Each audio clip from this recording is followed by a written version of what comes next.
Hi, I'm James. And I'm Antony. And this is Words and Numbers.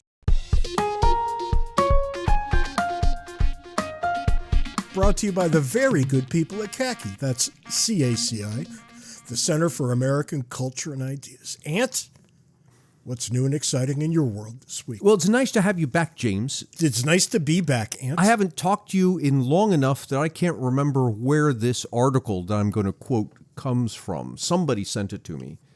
And this is about a penitentiary in Santa Catarina, Brazil, where they use geese as in place of guard dogs. I could see it, actually. This is especially pertinent given your encounter with that goose. With that goose in Spain. Yeah, these are not just any geese. They're sentinel geese, which are... Sentinel geese? Yeah, what the fuck? By their nature... What the ever-loving fuck is that? They're by their nature, they gang up and attack They people. do, yeah. They're territorial, they're loud, and so the prison has this grass strip between the inner wall and the inner fence and the outer fence, and that's where the geese are. That's a geese territory. And anybody steps foot in there, and they just start raising a ruckus. They attack the person, the whole thing.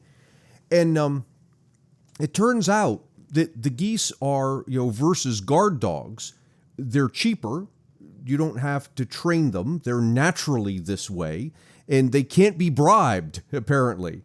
The prison officials, they have some of the prisoners feeding the geese, and they warn these guys who are feeding the geese, don't think that these geese look on you as friends and that you're going to be able to get through here. They're going to attack you as soon as they attack anybody else. But the interesting... But I'm guessing, Ant, that this is a minimum security prison. I did not see that, no. At least from the pictures, it looks like a serious prison. Because, I'm going to put on my big boy pants and walk past the geese if it's me. It says I'm just saying. Prison officials came up with the idea in 2009 when they were cornered by an angry flock of geese during a barbecue. Well, experience is the greatest teacher of all. Yeah, but how interesting that you've got this solution that's cheaper and better than the guard dogs, and they go to work instantaneously without the training. I mean, like you, I am no friend of geese, and they look like I would prefer ducks. not to. You love ducks. These are just ducks. They're giraffe ducks. I love ducks. That is correct. But ducks are wonderful little creatures, and geese are just nature's bastards. Anyway, there's no way I can segue from that to this, but there's an interesting product on the market, and this is one of the things I think that you can speak to, if you can, because it allegedly uses artificial intelligence, and it's called Friend. Have you seen this? Friend, no. Friend. You apparently wear it as a necklace of some kind and allow it to listen in to your life, and it theoretically learns enough about you to become your friend. Did you talk about something like this, or maybe I did, maybe a year or more ago, where they had something like this in some European country and they shut it off and people started becoming despondent? Because they had actually bonded with this thing. Yeah, I don't remember that, but I can say that they raised, what was it, $2.5 million to get started with this nonsense. I guess I've just tipped my hand here by saying nonsense. And they used 1.8 million of that money to buy the domain friend.com. So there you go for something. And apparently it's quite horrible. It doesn't really work. But the thing I want to raise is, who the hell would buy this? I mean, what on God's green earth is wrong with you if you don't have any friends, a condition with which I'm relatively familiar, and you say, I know I'll get a necklace and that will be my friend? Well, you might just be an idiot. I'm not. No, well, no, that's a judgment. Sure, you might be an idiot, because the cure to not having friends is to go out and make some. It's not. It's just a technological advancement on when we were kids, the pet rock, and when The pet rock, sure. our kids were kids, it was that electronic device that you had to feed it or water it. I don't know what it was, or the thing would die. Yeah, there was a pet. Yes. It was a pet. Yeah. But I mean, but look, this is not a friend substitute. It's just not. And why anybody would think it could be is baffling to me. Utterly baffling. Anyway, oddly enough, Ant, that's not the foolishness of the week. Okay, lay it on me. There you go. We head back to Louisiana. Last time we were there, you might remember, the government en masse, well, I guess legislative and executive branches, had decided in their infinite wisdom to put the Ten Commandments in every school. Do you recall Right, this? yes. Well, not unsurprisingly, there was a bit of an uproar, a backlash by people who thought this may, A, be stupid, B, be unconstitutional, or C, all of the above. The correct answer is C, by the way. And the Louisiana governor got it in his head to respond to the people who were having said problem. And his opinion, his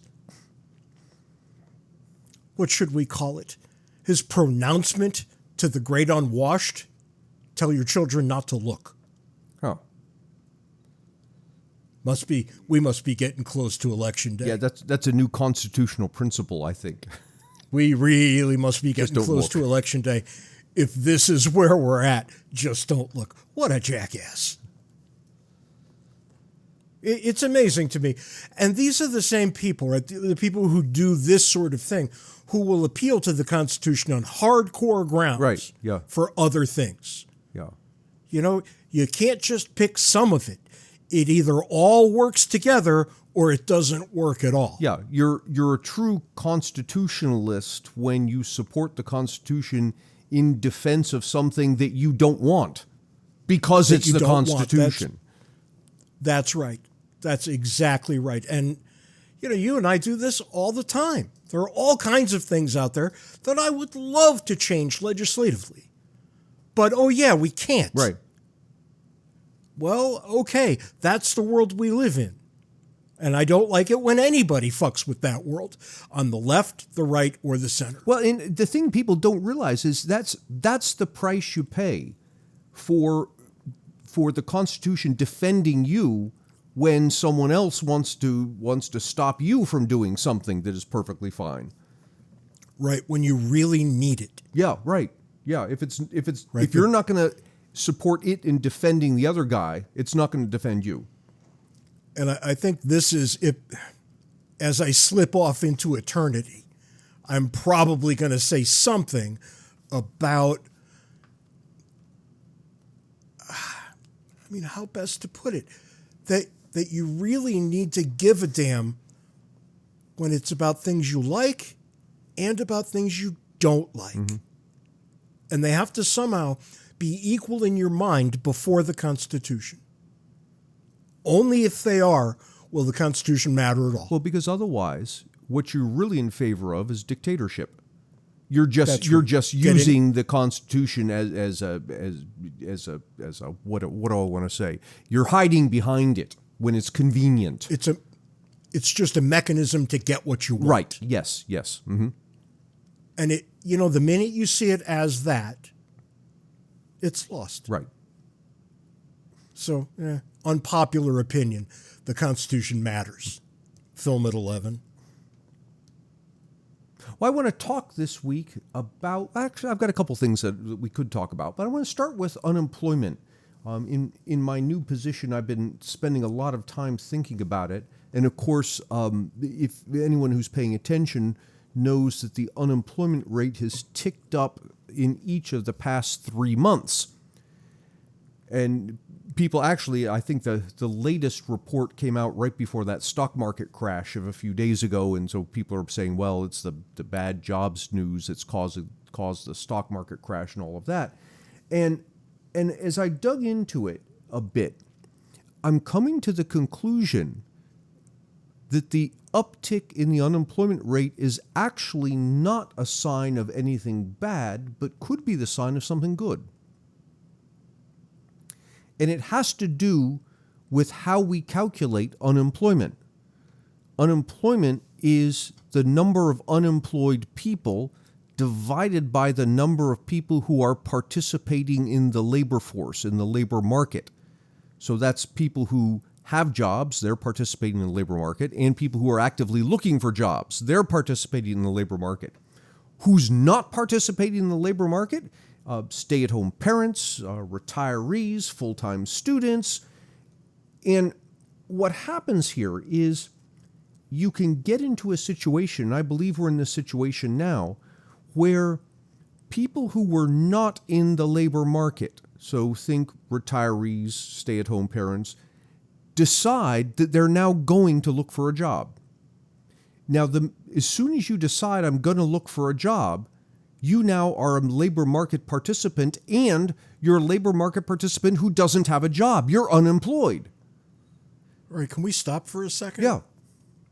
How do we know about these people? Yeah, two ways. The principal way that I'm referring to here is surveys. Okay. That they and there are reasonable surveys that do in fact get this number pretty well. Yeah, this is Census Bureau. So routinely every month they'll do surveys of American households. Bureau of Labor Statistics also does surveys, but they survey employers, asking them, did you lay off people? Did you hire people? This sort of thing. The problem there is with employers, you can get a much better feel for how many people were hired, how many people were laid off. What you can't get a feel for is how many people are out there looking for jobs but don't have them. Right. The household surveys will give you that. But if you're one of these people, let's say you're a stay-at-home parent and you decide, okay, I'm going to, for whatever reason, I'm going to go look for a job. You now flip from we're not even counting you before to now we're going to count you, but we're going to count you as unemployed. So the unemployment numbers go up, despite the fact that nobody's lost a job here.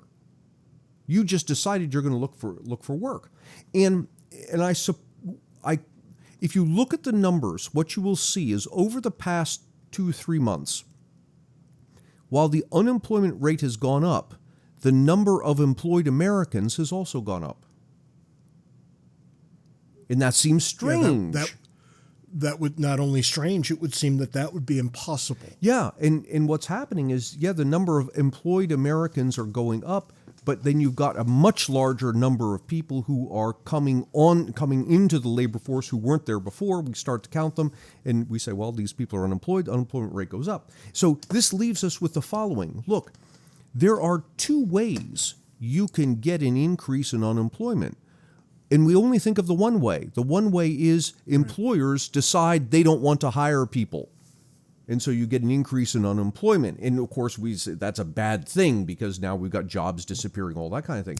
Yeah, that's one way you can get an increase in unemployment. The other way you can get an increase in unemployment is an increase in labor supply. So one is decrease in labor demand. The other is increase in labor supply. And what's been happening now is an increase in labor supply. Now, I claim that's a good thing. It's a good thing because what's happening is we have people coming into the job market who weren't there before. People are a resource. They produce stuff. And now all of a sudden we have, I forget what the number is, I think it's 1.6 or 1.8 million more people out there ready and willing to work than we had 3 months ago. That means we're going to be able to produce more. Well, careful on that, though. I don't know that is a great sign, right? It could also be a sign of the times, right? That ends aren't meeting, and people are looking for work because they really need it. Yeah. All right. So let's go there. And while you said that, I just saw the number in my head. It's not 1.8 million. It was 700,000 increase in labor force. Yeah. So you can ask the question, why are these extra people coming into the labor force? One possibility is that they're afraid of an impending recession. that they believe there's a recession coming. They want to get out there and get a job. So if their partner or whatever, he loses or she loses the job, they've got another source of income. The other possibility is that they've been feeling the pinch of inflation for so long, they need another source of income. I think that the latter is probably the prime operator here. Maybe so, but here's the thing. Regardless of the why, the fact is we now have 700,000 more people willing and able to work than we had 3 months ago. And that means we'll be able to produce more. Well, it's great times for employers, right? Because now they have more options. Employers have more options, and someone's going to look at that and say, yeah, but if you have this extra people there, it's going to put downward pressure on the wage rate, all of which is correct. And I warn people here, don't wrap yourself around the axle with money illusion. What is important when all the dust settles is how much stuff are we producing? All right, well, let's stop there because we might have people who haven't listened for 4 years. What the hell is money illusion? Oh, money illusion is that you focus on the dollars, thinking that the dollars matter when in fact dollars are just a means to an end. What matters is the goods and services. Dollars represent stuff, and stuff is what's important. It's the stuff that's important. And if you can produce more stuff than we did before, we're better off. It's hard to make the claim that we don't produce more stuff as time passes. We do. We really do. And if you need some proof, take a look around wherever you happen to live. Yeah. And as you do that, separate in your head the stuff you wish you had from the stuff that you actually have versus what you actually had 10, 15 years ago. Well, that's kind of hard, actually, not thinking about what we wish we had. Yeah, see, and that's the thing. Everybody does that. They think about what they could have, and they don't have it, and so they're sad. And that kind of drives us in a lot of ways, right? Because no matter how much stuff I have, there's something out there that I really, really want. Yeah, and here's the irony, James. The more you have, the greater your purchasing power becomes. You can start to wish for things that were unattainable before, right? So I have never thought about owning a yacht or being sad that I don't own a yacht. That's just unattainable, right? But you could imagine that maybe through hard work, and I get to a point in my life I'm earning so much that I come within striking distance of a yacht. All of a sudden now I'm sad I don't have a yacht, right? I don't really waste a lot of my time thinking about yachts. That must be a character defect of mine. Somewhere along the way, I never walked down that road. But boy, there are all kinds of things that are just out of reach, right? And they're probably always going to be. Well, I've seen you do this over the years with watches.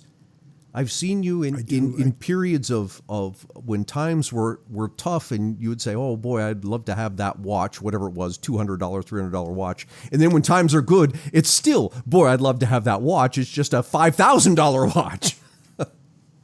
Yeah, there's something to that, and I do. For those of you out there who are thinking about sending me stuff in the mail, I could say, please stop thinking about kilts. And please. Cigars, what watches. What the hell else and ducks. Came this Send week? the man a duck, for God's sake. Stop sending me coasters with my picture on them. You're kidding. Someone send you James coasters. I thought it was you. I guess not. That's great. And yeah, I know. I've been getting things. Probably to celebrate my surgery. Somebody sent me tennis balls to put on a walker and a basket to put on a walker. I don't want these things. I don't. Please stop sending me these things. Guitars would be lovely. I love guitars. If you can't afford guitars, guitar picks would be lovely, right? This sort of thing. But and look, the fact that I could even whine about this is telling. You're right. Yeah. When oh, I don't want the stuff you're sending. Send better stuff. Yeah. Right? What the hell kind of nerve is that? And what is he not saying? Food. Yeah, sure. I have enough food. Yeah. There's all kinds of food here. Yeah. so we can turn our attention to other things. But it's kind of astonishing over the years how you become acclimated to a certain lifestyle, and when it gets interrupted, you get very nervous. As you know, Ant, I live here in the desert, and it's August. You could figure out what that might mean, but we lost power for 3 hours yesterday. That got to be kind of uncomfortable. Yeah. Boy, there was some whining then. I've listened to you talk about this in thinking, okay, what James is describing really fundamentally is this human thing of greed, that no matter how much we have, we're not satisfied with more. Right. Well, I mean, one could categorize it that way, but let me put a different twist. You could, but it's not right. Go ahead, put a different twist on it. Put a different twist on it. And that is that same human behavior that we have, that no matter how much we have, we want more. Another way to look at it is that's the behavior that drives the lifestyle that all of us have right now. The reason we have iPhones and Teslas and running water and antibiotics is because people who came before us said, what I have isn't enough. I want more. Well, I like to think in my calmer moments that it's aspirational. Yes. Right. When I think of all the things I would like if I won the lottery, right? And I do like to think about that every now and then when the jackpot gets high enough that it's mathematically sensible to buy a lottery ticket. I do, but as I tell you when I do it, I know I'm not going to win. I'm just paying a couple of bucks to dream for a few days. And boy, it's really worth it. But when I sit back and think about it, what I used to dream about 20 years ago, 30, 40 years ago, I kind of have. Right, yeah. Yeah, And, you kind of have, or you don't want anymore. I don't want any more, or I'm close enough, or I could have, but choose to go a different way. Yeah. I mean, we live lives of luxury as compared to previous generations. And I'm not saying 7 generations ago, I'm saying 2. 2. And you say that, and it reminds me of a picture that I put on one of my slides when I'm talking about how much better off people are. And in this picture, you can look at it. See, what they don't know is that this is you at dinner. What are you talking about? You lecture at dinner with your slides and the whatnot. This is a picture. If you look at it, it's black and white, and it's like it's a bed in the corner and a chair and a wood stove, the old style that you might cook on, this sort of thing. And this was, and I kid you not, this was middle class life in the early 1900s. There was no running water. The only heat you had was that stove there. There was no electricity. There was no indoor bathroom, but that was middle class. And that was a significant step up from middle class of 100 years prior to that. Yeah, no, it wasn't long ago when indoor plumbing wasn't really a thing. Yeah. Yeah. I mean, 3 generations back from where I sit, you were likely not to have water going in and out of your house. Well, I remember running across an article about New York, I believe it was New York City in the 1910s, and they were saying that, only rich people had electricity. Well, that was true then. Yeah. Now we see it as so necessary that there are provisions in place to keep the supplier from cutting it off if you haven't paid your bill. Oh, yeah, and it's illegal to build a house if you don't have electricity. I mean, you could build it on your own, but you're not going to get a mortgage to build one. There will be all manner of problems if you try to build a house. Unless you're Amish, maybe then you could get away with it. And then only maybe. Alas. All right, so getting back, if there is a North Star here, getting back to unemployment, I mean, what's the lesson I'm supposed to take away from this? The lesson that maybe it's not so bad. Yeah, the lesson to take away is there are 2 ways you can get unemployment. One is a decline in the demand for labor. The other is an increase in the supply of labor. The first one's a bad thing. The second one's a good thing. But both of them give you unemployment. Yeah. Well, I guess it's unremarkable, but fascinating. It is. And and myself as well, I'm so used to thinking increase in unemployment must be because businesses have cut back on hiring. Now, you might say, yeah, but what about all those people that join the labor force and they can't find work? They will find work. And you'll see the unemployment rate come back down again as they work their way into jobs. I do think that we've got some economic problems, right? There are some issues that are making life difficult for a lot of people. There are, but that's not one of them. Well, I'm just not surprised to see that a lot of people who had, for whatever the reason, decided they weren't working, that now they've decided that they have to. And I think if you dug into this, I think you would find that it's really not good news at all. These are people who are wrestling with the issues that prolonged inflation has brought. Yeah, and I think you're touching on something that's really important that we should all remember, that when economists talk about things like I've just talked about the unemployment rate, we're talking about the economy as a whole in the aggregate. That doesn't mean that everybody's doing well. It means on average we're doing well. Yeah, and I think it's hard to say that we're not. I mean, it's not 1929 out here. And things are going relatively well. Yeah, and it's not to say that we shouldn't be concerned about people who are left behind. It's just to say that, look, in the aggregate, we're doing well here. Oh, and by the way, I even with unemployment up the past 3 months, we're at 4.1%, I believe, maybe 4.2, somewhere around there. The average prior to COVID was 5.8. Yeah, no, I don't think we're in bad shape there. I think the real issue is that wages haven't caught up with inflation yet. They do, but they always lag.